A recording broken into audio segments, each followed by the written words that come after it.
మనం చాలా సందర్భాల్లో వింటూ ఉంటాం. ముఖ్యంగా ప్రభుత్వ అధికారులు కానివ్వండి, లేదంటే రాజకీయ నాయకుల ప్రాపర్టీలకు సంబంధించి చాలా విషయాల్లో మనం వింటూ ఉంటాం.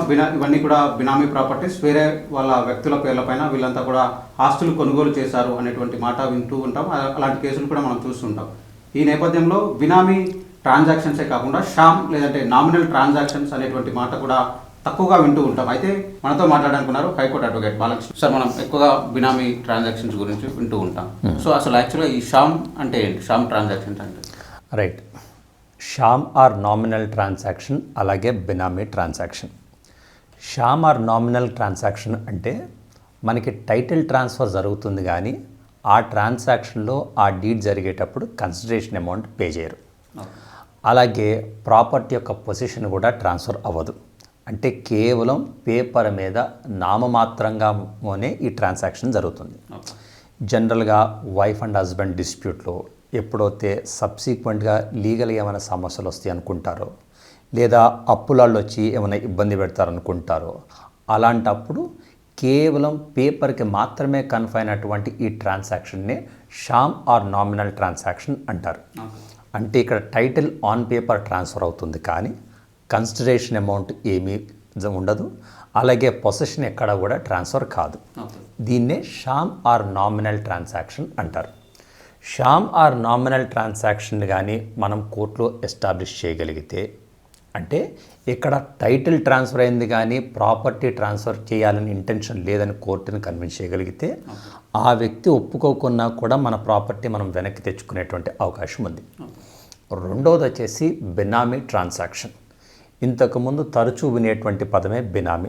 అంటే ఫర్ ఎగ్జాంపుల్, నేను ఒక ప్రాపర్టీ కొన్నాను, కానీ నా పేరిట నేను కొనదలుచుకోలేదు, అది మీ పేరిట కొంటున్నాను. కొనేటప్పుడు నేను కన్సిడరేషన్ అమౌంట్ ఇస్తున్నాను, పొసెషన్ తీసుకుంటున్నాను, కానీ మీ పేరిట టైటిల్ రిజిస్టర్ చేస్తున్నాను. దీన్నే బినామీ ట్రాన్సాక్షన్ అంటారు.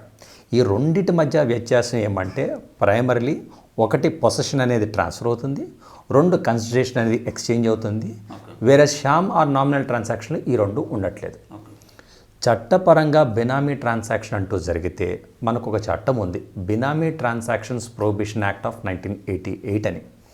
బినామీ ట్రాన్సాక్షన్ అంటూ జరిగితే, అంటే మీరు నా బినామీ కానీ అయి ఉన్నట్లయితే, మీరు కానీ సబ్సిక్వెంట్గా టైటిల్ ట్రాన్స్ఫర్ చేయడానికి విముఖంగా ఉంటే నాకు కోర్టులో ఏ రెమెడీ ఆర్ రిలీఫ్ ఉండదు. వేరే షామ్ ఆర్ నామినల్ ట్రాన్సాక్షన్లో నా టైటిల్ నేను వెనక్కి తీసుకొచ్చుకునేటువంటి అవకాశం ఉంటుంది. సో జనరల్గా అంటే మనం చాలా కేసుల్లో చూస్తుంటాం, అంటే ఏసీబీ అధికారులకు సంబంధించి రైట్స్ జరిగినప్పుడు సో ఇలాంటి షామ్ ట్రాన్సాక్షన్స్ కూడా కనిపిస్తుంటాయి. ఎస్, వీటిని కూడా వాళ్ళు ఐడెంటిఫై చేసేటువంటి అవకాశం ఉంది. అంటే కేవలం ఈ రెండింటికి ఉన్నటువంటి కామనాలిటీ ఏమంటే, ఏ వ్యక్తి అయితే పర్చేస్ చేయదలుచుకుంటున్నాడో ఆ వ్యక్తి పేరు లీగల్గా రికార్డ్స్లో ఉండదు, వేరే వ్యక్తుల పేర్లు కనపడుతూ ఉంటాయి. మనకి ఏసీబీ అవ్వచ్చు, ఈడీ అవ్వచ్చు, సిబిఐ అవ్వచ్చు, ఎప్పుడైతే వీళ్ళు ఈ అల్టీరియర్ లేకపోతే హిడెన్ ట్రాన్సాక్షన్స్ని అనర్జ్ చేస్తూ ఉంటారో, అప్పుడు ఈ షామ్ ఆర్ నామినల్ ట్రాన్సాక్షన్స్ అవ్వచ్చు, బినామీ ట్రాన్సాక్షన్స్ అవ్వచ్చు, అన్నీ కూడా బయటపడతాయి. సో జనరల్గా ఈ షామ్ ట్రాన్సాక్షన్స్ అనేవి కూడా అవి కూడా ఇల్లీగలే అనుకోవచ్చా? అవి కూడా ఇల్లీగలే, బట్ ఈ రెండింటిని కంపేర్ చేసుకుంటే బినామీస్ అవుట్ రైట్ ఇల్లీగల్. వేరే షామ్ ఆర్ నామినల్ ట్రాన్సాక్షన్ అనేది కొన్ని సందర్భాల్లో దాన్ని మనం వెనక్కి తెచ్చుకునేటువంటి అవకాశం ఉంది.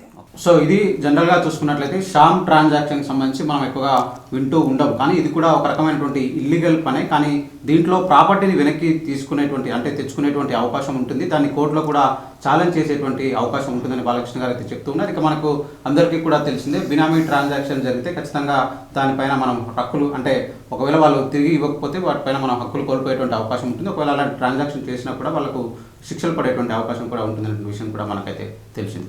వీడియో జర్నలిస్ట్ వెంకట్తో శ్రవణ్, ఏవీ ఆంధ్రజ్యోతి, హైదరాబాద్.